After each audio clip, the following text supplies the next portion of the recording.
por auténticas mentiras, pero ellos creen que son verdades y ya digo, están dispuestos incluso a dar su vida por dichas mentiras.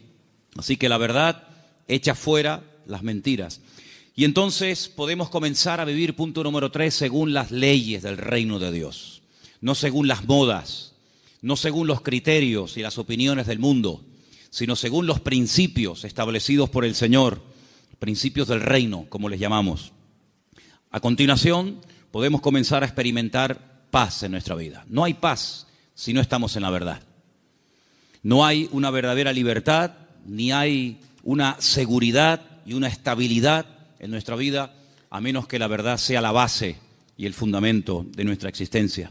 Y finalmente, dijimos que la verdad fortalece el espíritu, la mente y también, como no, le hace un favor muy grande al cuerpo. Y finalmente terminamos compartiendo 3 grandes verdades. Yo no sé cuántos de ustedes se acuerdan, pero yo dije que una de las verdades que quería compartir el domingo pasado es que la verdad se puede conocer, la verdad se puede experimentar, porque la verdad tiene nombre, y el nombre de la verdad es Jesús. Jesús dijo: yo soy el camino, yo soy la verdad y yo soy la vida. Y si eso es verdad, y vimos que la segunda verdad es que Él volverá, y la tercera verdad dijimos que Dios no miente, basándonos en el texto del libro de Números, capítulo 23, verso 19. Dios no es hijo de hombre para que mienta. Lo que Dios ha prometido, y todo lo que Dios ha prometido es verdad, se va a cumplir. No es una especie de trampa, una especie de truco donde dice, bueno, te prometo esto, pero a la hora de la verdad no es verdad, no es así. Dios lo que promete, lo cumple, porque Dios es un Dios de verdad. ¿Cuántos dicen amén? Quiero llevarles al Salmo 139, porque en esta tarde vamos a compartir, vamos a meditar sobre 3 verdades más. Y la primera está basada en el Salmo 139 a partir del versículo 7. Es un salmo muy interesante porque encontramos en él 3 atributos que son única y exclusivamente de Dios. No son atributos ni características del ser humano. Estas 3 cualidades o características solamente las tiene Dios. Y en este Salmo 139 aparecen estas 3. Hay salmos que aparece una, en otros salmos aparecen 2, pero en este casualmente, el Salmo 139, podemos encontrar la omnisciencia de Dios. Es decir, Dios todo lo sabe, todo lo conoce, pasado, presente, futuro, Dios lo sabe perfectamente. Y eso lo encontramos en este salmo. Encontramos la omnipresencia de Dios, es decir, Dios está en todas las partes al mismo tiempo. No significa que si está en un lugar se ausenta de otro, sino que la presencia de Dios lo abarca todo. Él está en todas partes, que no es lo mismo que decir en todas las cosas. Eso sería una aberración, decir que Dios está en las cosas. Dios está en todas partes, pero Dios no está en las cosas. Porque si estuviera en las cosas, pues creeríamos en el panteísmo, de tal manera que gente se puede acercar a Dios a través de una oración a un árbol, otros a una estrella, otros a la tierra, etcétera, etcétera. Dios está en todas partes, pero no significa que esté en las cosas, de una forma visible, ¿no? Y finalmente, la omnipotencia de Dios. Dios no tiene ningún tipo de limitaciones, ni de espacio, ni de tiempo. Por eso encontramos a Dios con una definición muy breve, pero muy profunda. Es la profundidad de la sencillez de Dios. Que Dios es espíritu. No lo limita el tiempo, no envejece, no caduca. La Biblia ha sido escrita en un lenguaje humano, donde aparecen muchas figuras retóricas para explicar lo que Dios es y lo que Dios hace. Y hay una figura muy común en la Biblia que se llama antropomorfismos, y es utilizar elementos del cuerpo humano para hablar de aspectos o características de Dios. La Biblia dice o habla del brazo del Señor, sobre quién ha creído nuestro anuncio y sobre quién se ha manifestado el brazo del Señor. la Biblia habla de los ojos de Dios, la Biblia habla de la mano de Dios, pero son simplemente eso, antropomorfismos, es utilizar un lenguaje conocido, un lenguaje humano, ¿verdad? Distintas partes del cuerpo, para describir la naturaleza de Dios en la vida de su creación, en la vida de los seres humanos. Hemos oído a veces escuchar como que la naturaleza tiene el libre albedrío de hacer cuanto quiera, y no es verdad. Las leyes de la naturaleza las estableció Dios desde el principio de los tiempos. Fíjense qué curioso que todas las leyes que el hombre ha ido descubriendo con el paso del tiempo son leyes que estaban ocultas a los ojos del hombre. El hombre no las ha inventado, simplemente las ha descubierto, ¿verdad? Pero son leyes que Dios estableció desde el principio de los tiempos. Y uno de los libros más profundos de la Biblia, que es el libro de Job, encontramos el peso de la tierra, encontramos los nombres de algunas constelaciones y estrellas, encontramos cómo el viento pesa, ¿verdad? Cosa que no se descubrió hasta muchos siglos después, y encontramos muchas cosas muy interesantes acerca de las leyes de la creación. Alguien dijo que lo creado es una manifestación de las ideas y de la voluntad de Dios hechas realidad, ¿vale? Dios hablaba y su palabra se materializaba. Poder que no transfirió al hombre, imagínense. Es un poder simplemente, o es un poder que solamente se limita a él. Dios habla y lo que Dios ordena se materializa, se cristaliza, ¿sí? Sea la luz o sea cualquier otro elemento. Ahora, en el Salmo 139 vemos estos tres atributos de Dios, repito, omnisciencia, omnipresencia y omnipotencia. Y a partir del versículo 7, el salmista se hace una serie de preguntas muy interesantes, pero las hace en forma de sorpresa. Aquí dice: ¿a dónde me iré de tu espíritu? ¿A dónde huiré de tu presencia? Si subiere a los cielos, allí estás tú. Si en el Seol hiciere mi estrado, he aquí, allí tú estás. Si tomare las alas del alba y habitare en el extremo del mar, aún allí me guiará tu mano y me asirá tu diestra. Si dijere, ciertamente las tinieblas me encubrirán, aún la noche resplandecerá alrededor de ti. Aún las tinieblas no encubren de ti, y la noche resplandece como el día. Lo mismo te son las tinieblas que la luz. ¿Cuántos dicen amén? Ahora, en la Biblia encontramos a ciertos personajes que por las circunstancias que estaban atravesando no les quedó más remedio que huir y esconderse de las personas que querían quitarles la vida. Por ejemplo, piensen en Moisés. Cuando él tenía 40 años, dice la Biblia que él, para mediar en una disputa, en una pelea, dice que él se levanta contra un egipcio y lo mata y lo oculta. Pero aparentemente se ve que su crimen, su asesinato no quedó, digamos, oculto. Y al día siguiente alguien le dice: ¿me vas a matar a mí como ayer mataste al egipcio? Y esto le produjo un pánico, le trajo un miedo tan grande a Moisés, que dice que tuvo que huir al desierto. Y se ve que no lo encontraron. Se ve que el faraón, que a lo mejor intentó encontrarlo, fue todo en vano, porque pasó 40 años en el desierto y la Biblia no dice en ningún momento que a Moisés lo localizaron y lo llevaron a Egipto y lo sentenciaron. Por lo tanto, supo huir y se escondió, pero tuvo que huir. Tenemos, por ejemplo, el caso de David.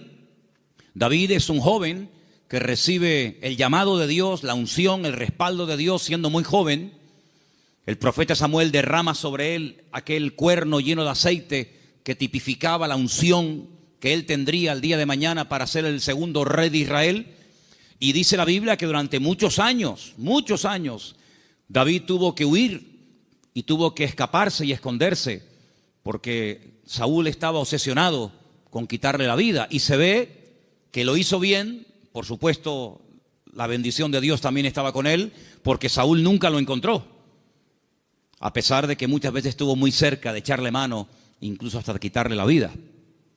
Así que vemos que hay hombres en la Biblia, seguramente hay otros, que tuvieron en momentos puntuales de la vida que huir. Pero lo que me llama la atención es que estas personas huían de hombres y fueron capaces de ocultarse de esos hombres, sea Faraón, sea Saúl, que querían quitarle la vida. Pero lo curioso es que en el primer libro de la Biblia, el libro del Génesis, el primer hombre intenta jugar al escondite con Dios. Porque dice la Biblia que cuando Adán peca, se esconde de Dios, como si Dios no supiera dónde está. Es decir, Adán está tratando a Dios como si fuera un hombre. Así como Saúl no pudo encontrar a David porque sabía dónde esconderse, y así como Moisés se supo meter en el desierto y no lo encontraron, Adán creía que se podía ocultar de Dios. Sin embargo, el Señor sabía perfectamente dónde está. Me llama la atención que cuando leemos el libro del profeta Jonás, en el capítulo 1, dice la Biblia que él recibe un llamamiento para ir a predicar a una tierra extranjera, a la capital del imperio de Asiria. La ciudad se llamaba Nínive, pero él no quería ir, porque él sabía que si la gente se exponía a la palabra y se arrepentían, Dios los iba a perdonar. Y como él no quería que Dios los perdonara, sino que los castigara y los destruyera, pues dice, no voy a predicarles. Y como no van a tener la opción de arrepentirse, pues que se mueran. Y entonces dice que desciende a una ciudad que en la Biblia se llama Jope, pero que en la actualidad se llama Jaffa, y dice que toma un barco para huir de la presencia del Señor. Bueno, hay un momento en el que los marineros le preguntan, ¿qué haces aquí? ¿Cuál es tu nacionalidad? Y dice que los marineros se dieron cuenta de que él intentaba huir de la presencia del Señor. ¿Eso qué significa? Bueno, en ese momento, y hasta siglos más tarde, se creía que Dios donde estaba y donde Dios vivía y moraba era en Jerusalén, en el templo que estaba en el monte Moriah. Y cuanto más lejos me alejara de Jerusalén, y si encima me monto en un barco y me voy mar adentro, pues es como que la presencia de Dios la dejo atrás y Dios pues no me encuentra. Yo estaba leyendo hoy justamente el libro de Jonás y hay una canción que nosotros cantamos en la iglesia, parte del Salmo 118, que dice, desde la angustia invoqué al Eterno y Él me oyó. Y en la oración que Jonás hace desde el vientre del gran pez, pues dice la Biblia que él dice, desde la angustia invoqué al Eterno y Él me respondió. Así que el Salmo 118, Jonás lo sabía perfectamente, pero el 139 se ve que se olvidó. Porque el 139, el salmista dice, ¿a dónde me voy a esconder? ¿A dónde voy a huir de tu presencia? Vaya a donde vaya, sea hacia arriba, sea hacia abajo, sea a la izquierda o sea a la derecha, nunca podré huir de tu presencia, porque él tenía bien claro el concepto de la omnipresencia del Señor. ¿Cuántos dicen amén? Ahora, esta gente huía en el sentido negativo, pero hermanos, esto nos tiene que producir un gozo y una alegría a todos y a cada uno de nosotros enorme, inmensa. ¿Sabéis por qué? Porque vayamos a donde vayamos, no importa las circunstancias en las que nos encontremos, la presencia del Señor siempre, siempre estará a nuestro lado. ¿Cuántos dicen amén? No importa si te encuentras en una cárcel, allí el Señor sabe que estás. ¿O acaso nos hemos olvidado de que una noche bien tarde Pablo y Silas cantaban, los presos les oían, pero no solamente los presos les oían, sino que el Señor en el cielo también les oía y dice que los liberó de una forma tremenda? ¿Cuántos dicen amén? Dice la Biblia que cuando estaba en la tempestad, al día siguiente, cuando llevan ya más de 20 días en ayuno, sin ver estrellas, sin ver sol, perdidos, desesperados en medio del mar Mediterráneo, se levanta el apóstol Pablo y dice, no tengan ningún temor, porque anoche estuvo en mi camarote el Señor y me dijo que si nos mantenemos unidos, nadie va a perder la vida. Luego lo vio en la cárcel y también lo vio en la tempestad. Pero también se acordó de que en el desierto había un viejito llamado Moisés, que hacía 40 años que había huido de Egipto, y el Señor lo encontró. Y el Señor sabía que en aquel pozo, aunque los hermanos se tapaban los oídos y no querían oír los gemidos y los gritos de José, la Biblia nos enseña que el Señor siempre estuvo con José en el pozo y posteriormente en la cárcel.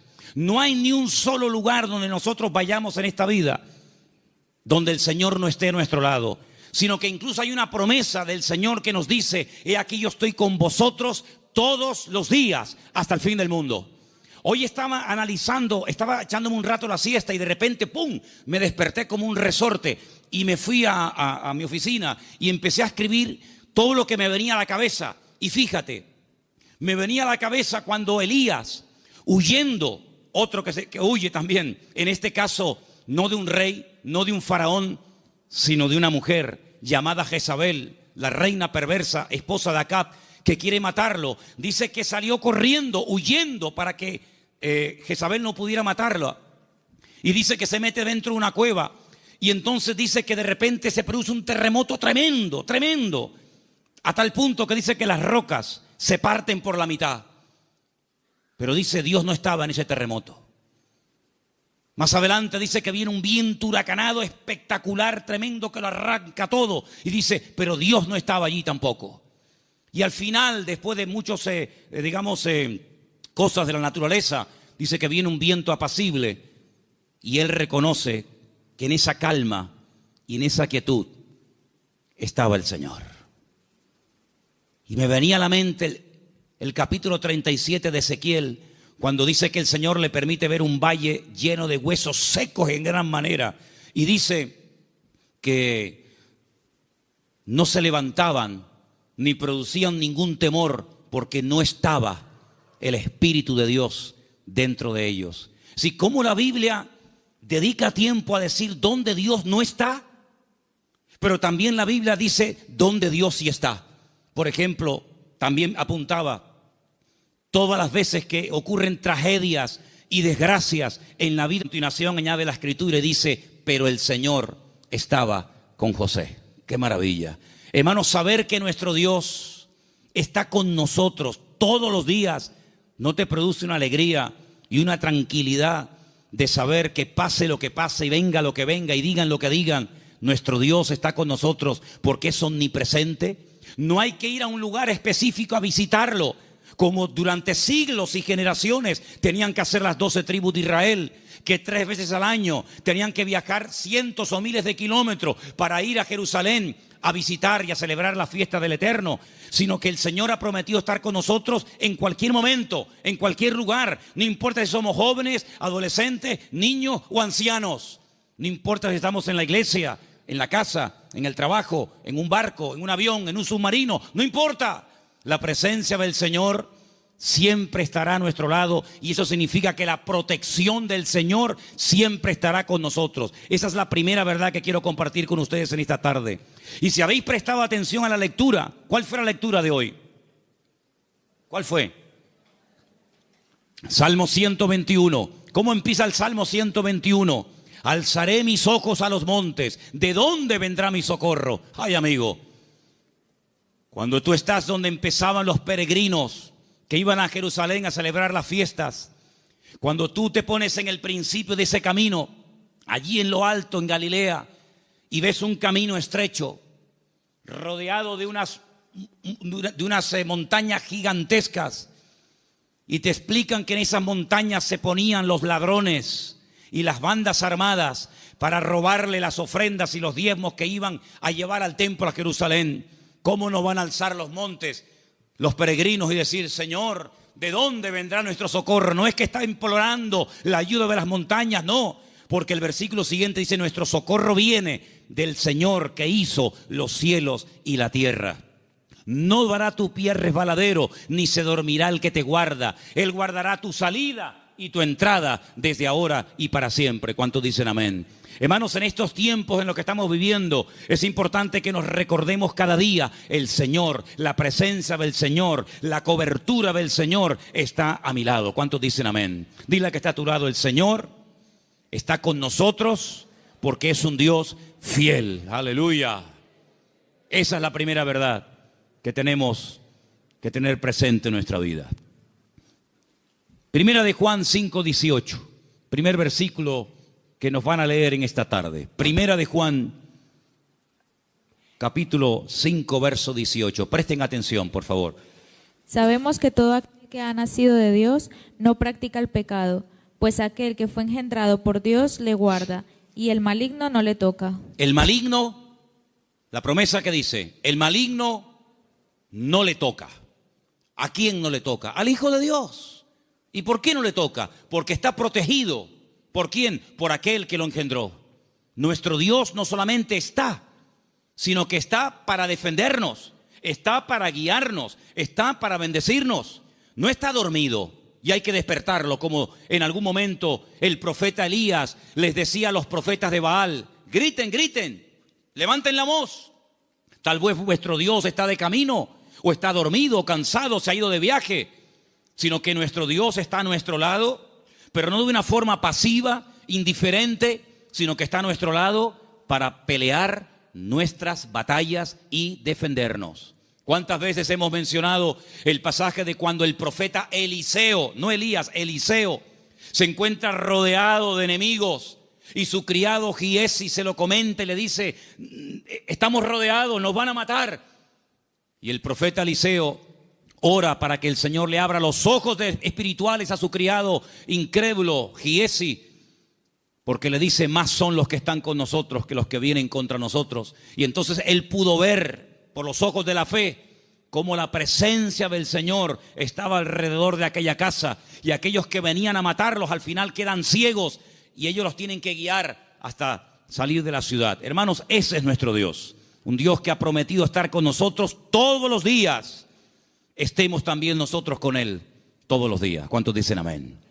Segunda y gran verdad que quiero compartir en esta tarde: el poder inmenso, ilimitado del nombre del Señor Jesucristo. Marcos capítulo 16, versículo 17 al 18. Presten atención, por favor.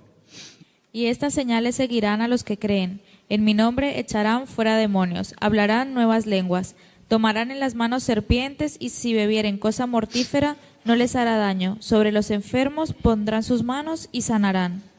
Todo cuanto se menciona ahí con una connotación milagrosa: echar fuera demonios, hablar lenguas, orar por los enfermos, etcétera, etcétera, todo va precedido por el nombre de Cristo. En mi nombre, en mi nombre, en mi nombre.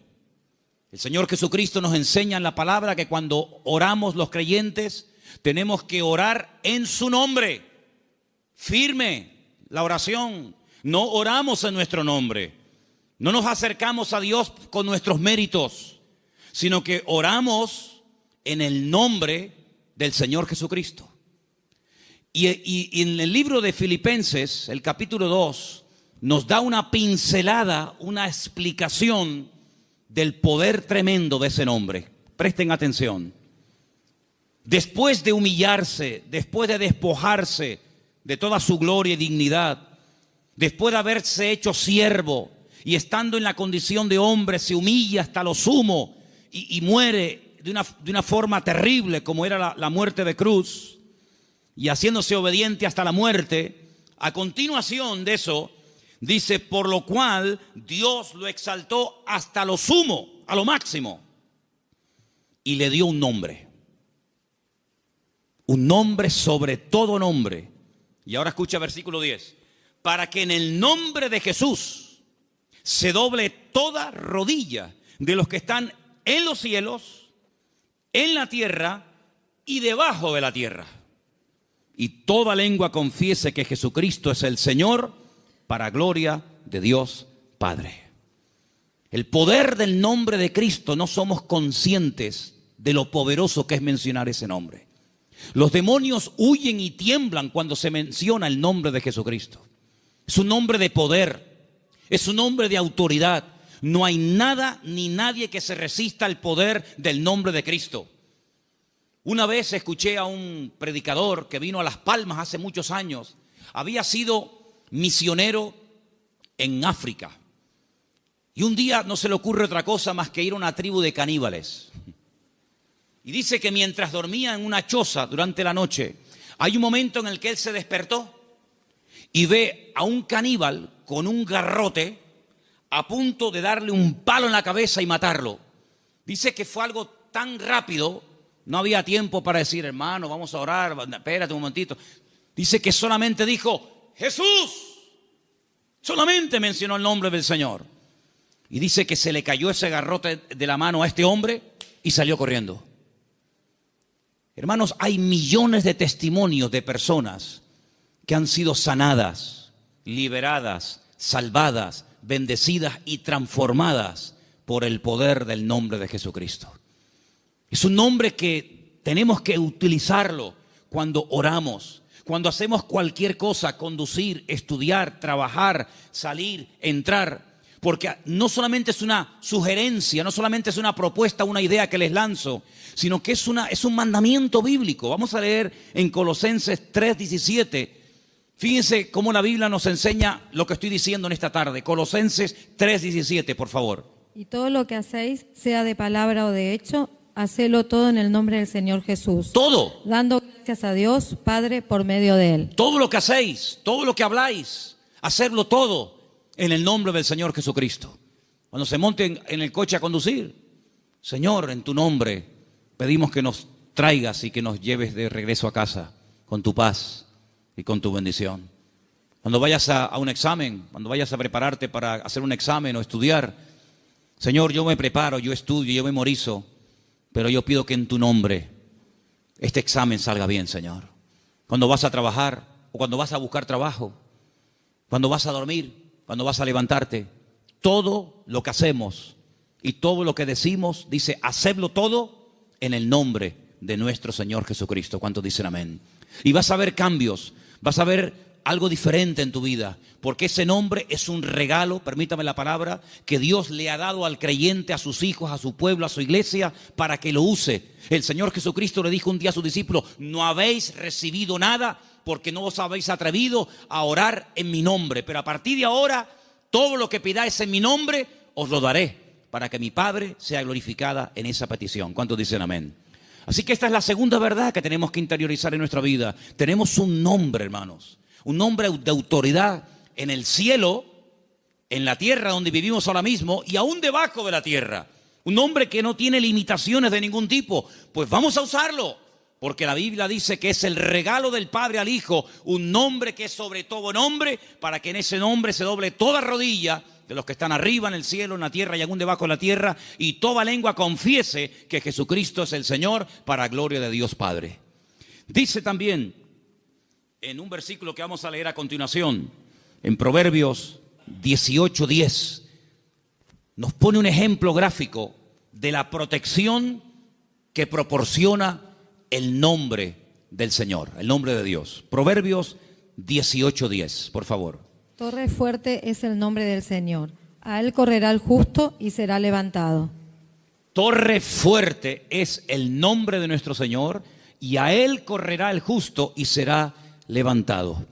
Leía en el día de ayer una historia cuando un tal Abimelech quiere matar a un montón de gente y dice que se dirige a la ciudad donde están las personas que él en un principio quiere aniquilarlas. Esto lo pueden ver en el capítulo 9 del libro de Jueces.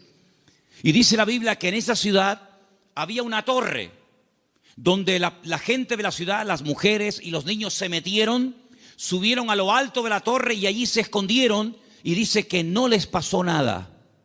Yo no sé si el salmista se inspiró en esa historia para escribir estas palabras. Torre fuerte es el nombre de nuestro Dios. A Él correrá el justo y será salvado en el tiempo de la angustia, en el tiempo de los problemas. Así que, hermanos, les animo a que en esta semana, no en vano, porque fijaros que sagrado es el nombre del Señor, que hay un mandamiento de los 10, del decálogo, hay uno que curiosamente hace referencia a su nombre. No tomarás el nombre de tu Dios en vano. Pero bueno, una cosa es no tomarlo en vano y otra cosa es no tomarlo nunca. Por lo tanto, cuando menciones el nombre del Señor, que la gloria, una vez obtenida la respuesta a esa petición o a esa necesidad, que la gloria no sea para ti, sino que la gloria se la lleve el Señor. ¿Cuántos dicen amén? Hay también una tercera verdad que quiero compartir esta tarde. Y para los que no estuvieron, el otro día aquí en la iglesia, el día jueves, en la carta de Pablo a Tito, una carta pequeñita que está por ahí por el Nuevo Testamento, ustedes la tienen también, no les quepa la menor duda. El apóstol Pablo deja a Tito en la isla de Creta para que impida que se mezclen o que se metan en la iglesia falsas enseñanzas, falsas doctrinas, etc.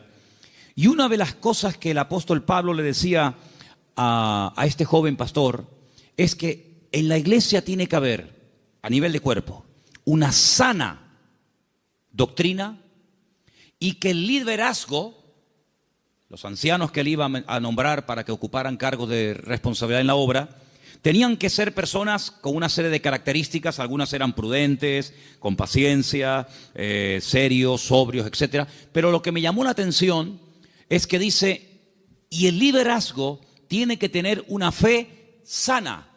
Bueno, literalmente dice, que sean sanos en la fe.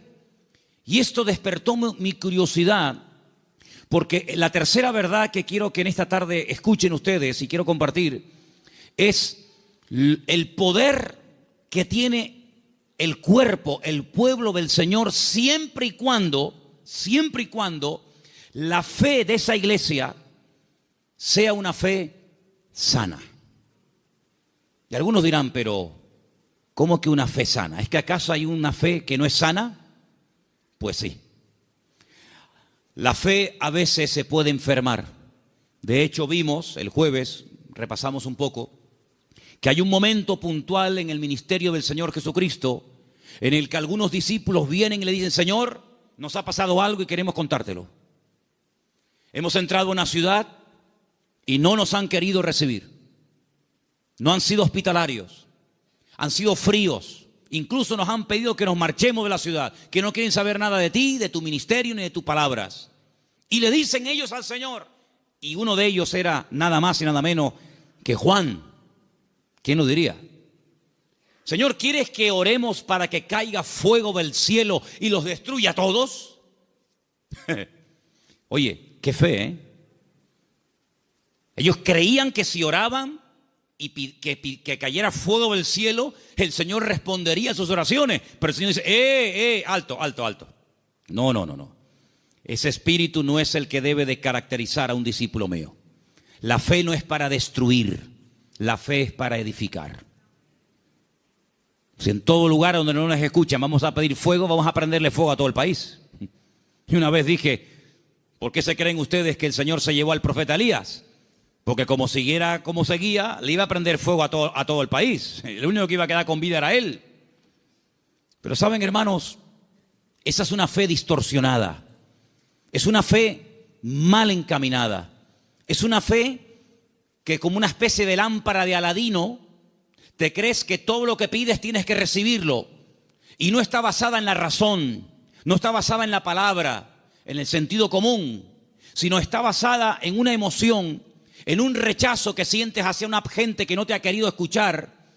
Y es una fe que no tiene nada que ver con una fe sana, que es la fe que tiene que tener el creyente. Es una fe totalmente distorsionada, una fe que no es la que yo quiero que ustedes tengan. Luego Pablo también hablaba de que había gente que tenía fe fingida. Fe fingida. Y Pablo dice a Timoteo, yo doy gracias a Dios que la fe que tú tienes no es fingida. Porque la fe que tú tienes primeramente la tuvo tu abuela y después se la traspasó a tu madre y ahora la tienes tú. Y dijimos que esa fe no fingida tiene que ver con una fe sincera, sin mezcla, sin hipocresía. Otra versión dice sin engaño, sin máscara. Hablamos también acerca de que hay fe, hay gente que tiene fe, pero es una fe muerta. Tienen fe, pero está muerta. ¿Y cuál es la fe muerta? La que no produce obras. Dice la Biblia, la fe sin obras está muerta. Por lo tanto, cuando vamos a este tercer punto y hablamos acerca de la protección sobrenatural que hay sobre nuestra vida y de lo indestructible que es el pueblo del Señor, para que eso se dé, tiene que haber una fe sana entre nosotros. No una fe rara, distorsionada, enferma, sino una fe puesta en las promesas y en la palabra de nuestro Dios. ¿Cuántos dicen amén? Y entonces esa fe va a traer estabilidad.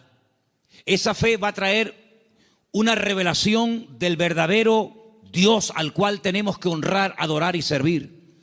Porque yo creo con todo mi corazón que la forma como oramos, la forma como nos planteamos nuestro estilo de vida, las decisiones que tomamos o no, es decir, todo lo que hacemos en la vida como creyentes gira en torno al concepto que tenemos de nuestro Dios. Es decir, si nuestro concepto de Dios está equivocado, por mucha fe que tengamos, no estamos actuando correctamente. Y volvemos al principio del mensaje de hoy. Jonás creía que había lugares donde se podía esconder de Dios y Dios no encontrarlo. Dice que él huía de la presencia de Dios, huía del llamado de Dios, de la responsabilidad. ¿Por qué? Porque no quería cumplir con el llamado de Dios. Y hace exactamente lo mismo que hizo Adán en el jardín del Edén: huir, esconderse de Dios. Y él creía que uno se podía esconder de Dios. Y él actuaba en base a esa creencia equivocada. Por lo tanto, es muy importante que nosotros nos preguntemos de vez en cuando, a la luz de las Escrituras, si la forma como yo estoy orando y pidiendo las cosas, si la forma como yo estoy viviendo mi relación con el Señor es una relación basada en una fe sana o en ideas distorsionadas y equivocadas. Porque hay personas que se imaginan que Dios, como acabo de decir, es esa especie de lámpara de Aladino que frotamos y Dios tiene que estar a mi servicio las 24 horas del día y Dios tiene que complacerme en todo lo que le pido y en todo lo que quiero. Y no es así. Hay momentos en los que puedes tener una fe tremenda y Dios decir a tu oración, no. Puede ser que tengas una sinceridad y un deseo tremendo de hacer algo para el Señor, genuino, bíblico, correcto, pero a ti no te corresponde hacer esa operación, hacer ese trabajo. Como por ejemplo el rey David, que quería construirle una casa a Dios. Y Dios le dijo, tú no la vas a edificar, la edificará la siguiente generación en la persona de tu hijo Salomón. Hay momentos en los que el mismo apóstol Pablo quería ir a ciudades a predicar el evangelio. ¿Será bíblico predicar la palabra? Por supuesto. Es un mandato del Señor, claro, ir por todo el mundo y predicar el evangelio. Pero también hay que decirlo que hay momentos en los que el Pablo quería ir a ciertos lugares a compartir y el Señor le decía, no, ahí no, en Bitinia no. Bueno, pues me voy a Misia. No, ahí tampoco. Y uno dice, pero Señor, ¿no es tu voluntad ir a predicar a todas partes tu palabra? Sí, pero cada sitio y cada persona tiene su momento y tiene su lugar. Y ahora no es el momento de ir aquí, ahora es el momento de ir allá. Y Pablo, que era sensible a la voz del Espíritu, Pablo, que era una persona que se dejaba tratar y moldear, pues no era un niño caprichoso con la pataleta que cuando no le das la chupeta se pone a montarte un lío tremendo, sino que decía, bueno, pues si no es por aquí, será por allá. En otras palabras, no se venía abajo, no se derrumbaba, no se desanimaba, sino que él seguía probando, hasta que al final encontró el lugar idóneo donde el Señor quería llevarlo y usarlo. Por lo tanto, es muy importante que la iglesia interiorice esta verdad. El Señor nos quiere usar. Tenemos que cumplir con nuestras responsabilidades. Por supuesto que sí. Pero ¿estaré yo preparado para eso que quiero hacer? La Biblia nos enseña que cuando José era un joven, ya él sabía lo que Dios quería hacer con su vida. Yo creo que pecó un poco de imprudente. Abrió su corazón a sus hermanos. Tal vez lo mejor hubiera sido abrírselo solamente a su padre. Pero él le abrió su corazón a sus hermanos, le contó los sueños que había tenido y se buscó la ruina de su vida. Bueno, después al final, lógicamente, sabemos que el Señor utilizó todo aquello y lo convirtió en algo positivo, ya lo sabemos. Pero hermanos, él tuvo que esperar desde el momento que recibe la revelación de la voluntad de Dios para su vida, hasta que él ve que eso se cumple, pasaron muchos años, pasó mucho tiempo. ¿Por qué? Porque el Señor tenía que tratarlo, y tenía que prepararlo, y tenía que capacitarlo. Y lo tuvo que hacer pasar por situaciones terribles, pero en todas y en cada una de ellas aprendió lecciones que lo marcaron para toda la vida. Y cuando llegó el momento, el Señor lo levantó y el Señor lo utilizó. Por eso, amados hermanos, ¿en qué momento, en qué etapa del camino te encuentras? Sin embargo, cuando le escribe el apóstol Pablo a Timoteo, le dice: Timoteo, Dios no nos ha dado espíritu de cobardía. Probablemente estaba pasando por un momento de temor frente a semejante responsabilidad. Pablo dice: Dios no nos ha dado espíritu de cobardía y no te tienes por qué avergonzar de mis cadenas.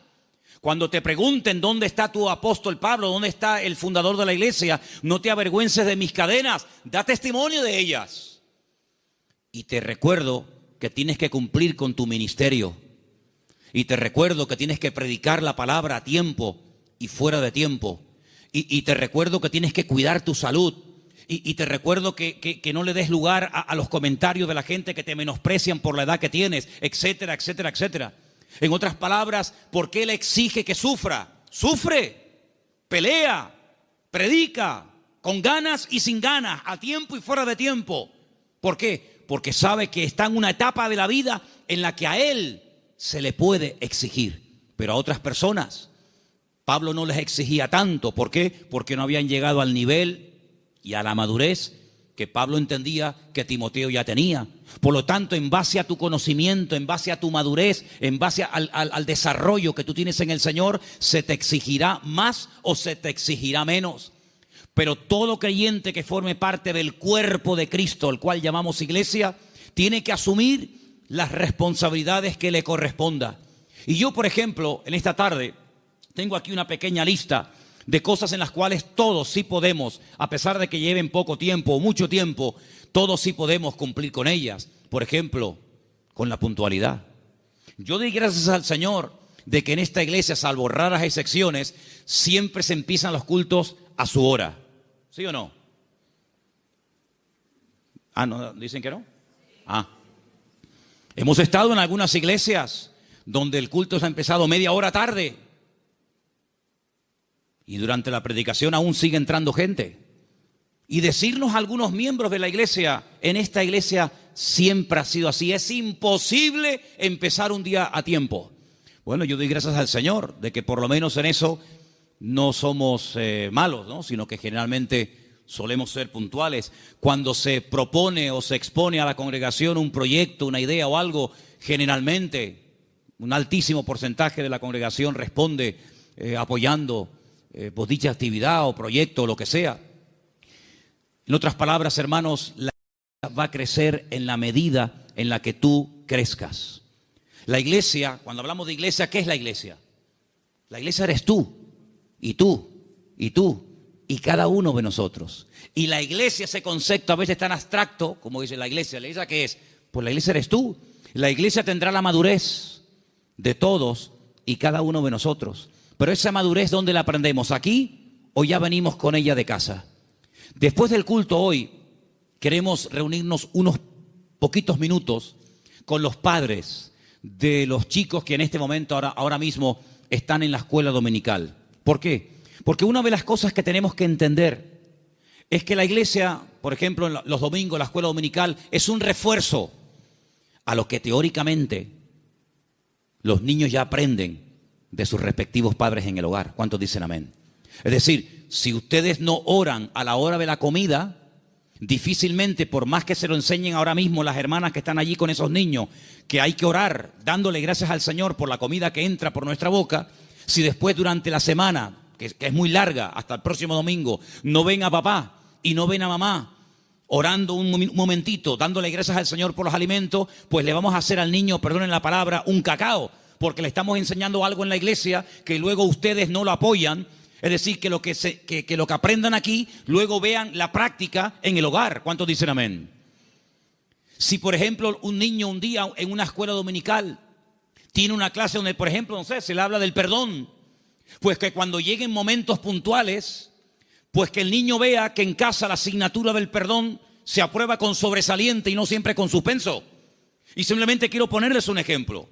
Porque la tercera verdad que estoy tratando de compartir esta tarde es la importancia de la iglesia en el mundo y cómo la iglesia es indestructible siempre y cuando cumpla con los requisitos bíblicos establecidos por el Señor en su palabra. ¿Dónde aprendió José a perdonar, a reconciliarse, a llevarse bien con otras personas? ¿Dónde lo aprendió? ¿En Egipto? ¿En Egipto lo aprendió? No, lo aprendió en el hogar, lo aprendió en casa. Yo no sé, supongo que sí, ya es especular. Si algún día Jacob, que era su padre, explicó en casa el motivo por el cual se iban de un país a otro. Me imagino que sí. Yo me imagino que un día Jacob habrá juntado a Raquel, a Lea, a sus hijos y les habrá dicho: chicos, nuestro tiempo se ha terminado con el tío Labán. Volvemos a Canaán. Y quiero contarles algo. Hace 22 años salí de mi tierra y ahora volvemos. Pero hay un una pequeña cosa que tengo que comentarles. Yo no vine aquí porque quería en el fondo venir. Yo vine aquí casi forzado por las circunstancias. Vine aquí porque el tío Esaú, vuestro tío, mi hermano, me quería matar. Y ahora volvemos y no sé lo que nos vamos a encontrar. La Biblia dice que él toma una serie de medidas, muy particulares por cierto.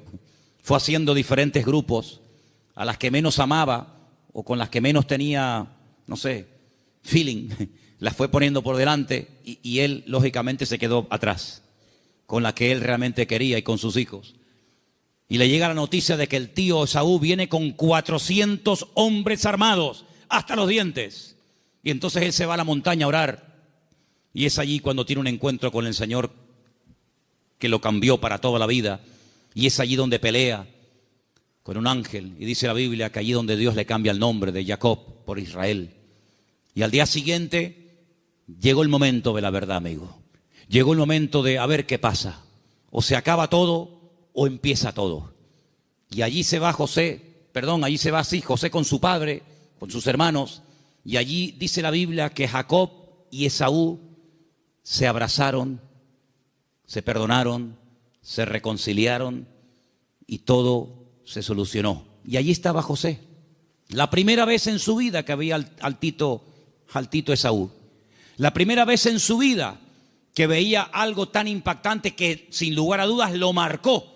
Porque esa reconciliación entre el tío y su papá lo marcó de tal manera que años más tarde, cuando él es vendido por sus propios hermanos, cuando él se da a conocer a ellos y les revela su identidad y les dice: yo soy José, no tiene ni la más mínima gota de rencor, de remordimiento en su corazón, porque él aprendió de una forma objetiva lo que era el perdón y la reconciliación en su familia. ¿Y qué es lo que hace? Él después proyecta en los demás lo que en el hogar aprendió de una forma práctica.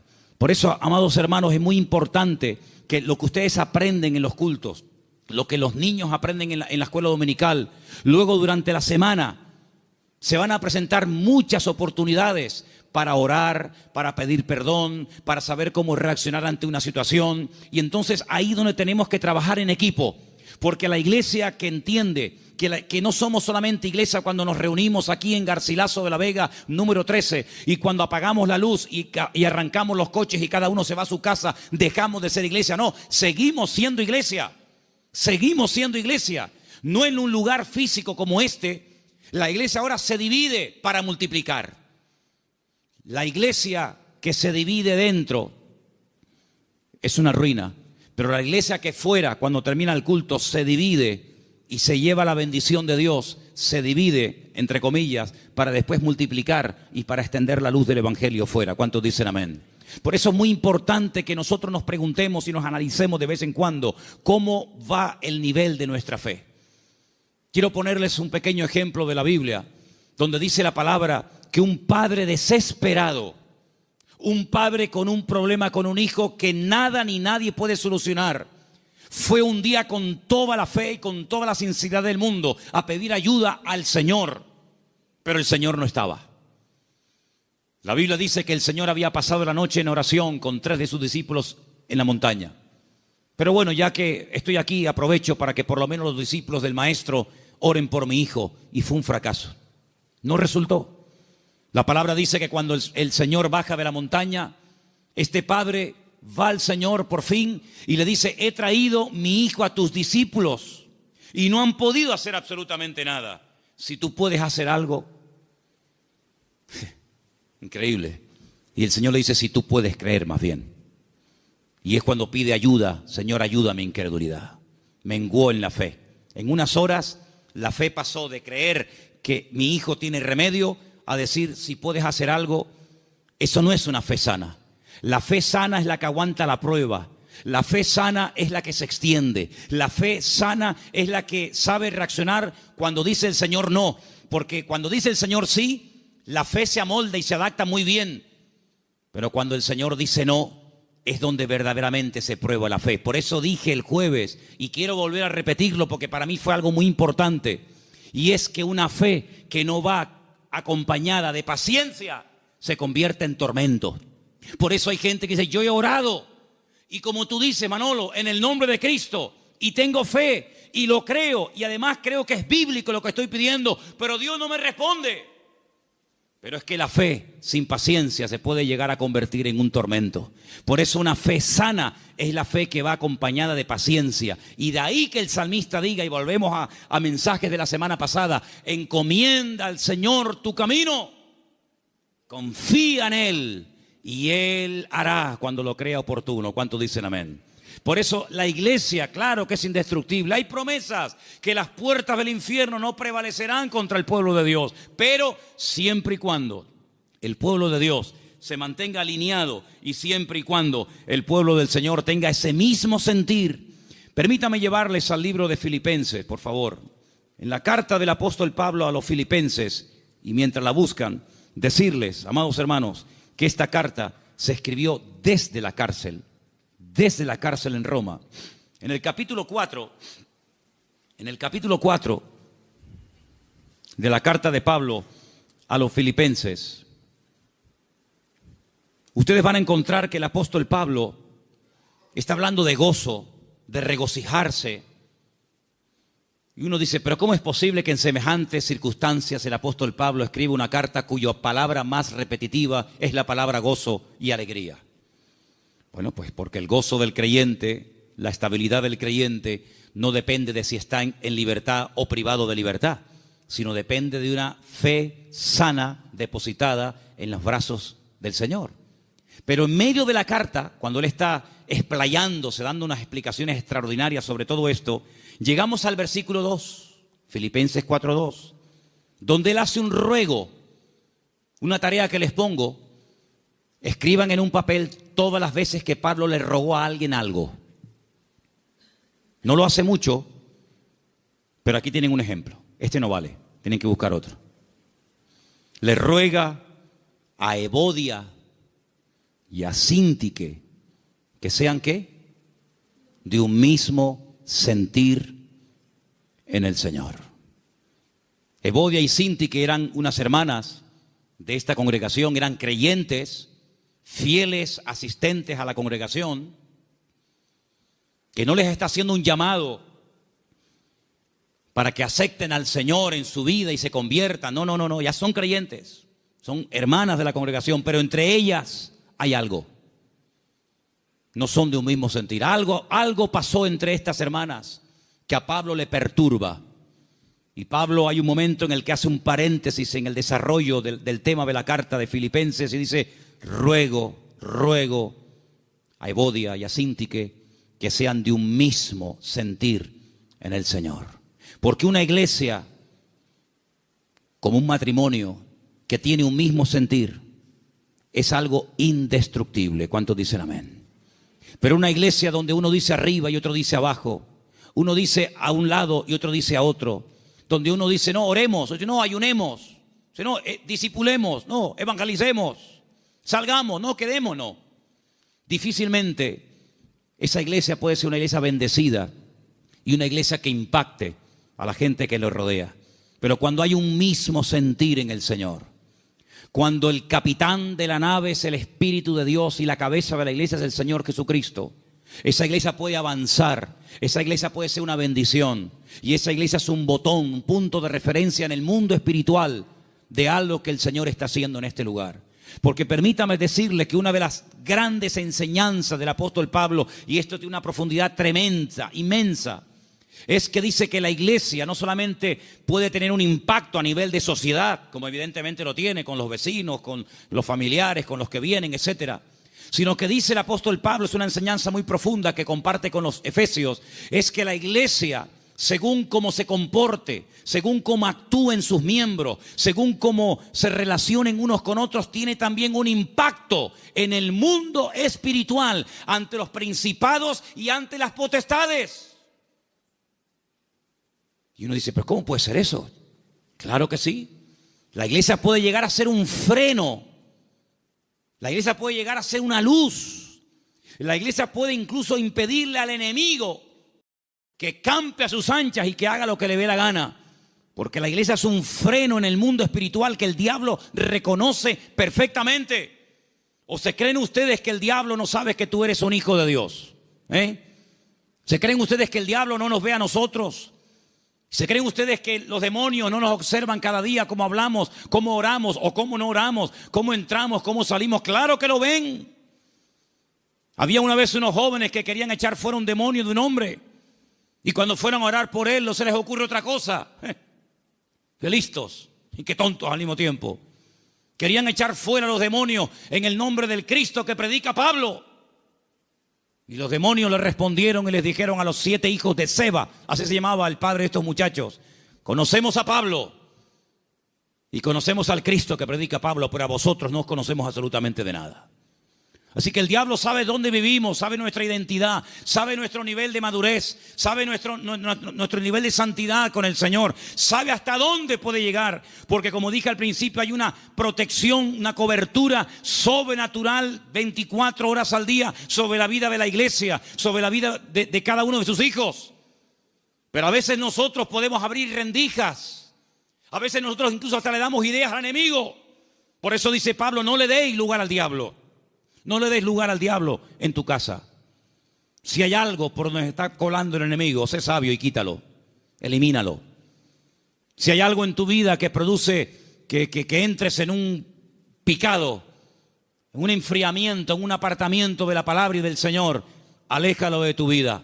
Rodéate de gente espiritual. Lee libros que te edifiquen y no que te destruyan y te confundan más. Acércate a la palabra del Señor, busca al Señor. Porque cuando tú te metes en la presencia del Señor, todo lo que tú aprendas, todo lo que tú recibas, todo lo que tú crezcas, después cuando vengas a la congregación, aunque no hayas abierto la boca y nadie se haya enterado que has entrado ni que has salido, te puedas...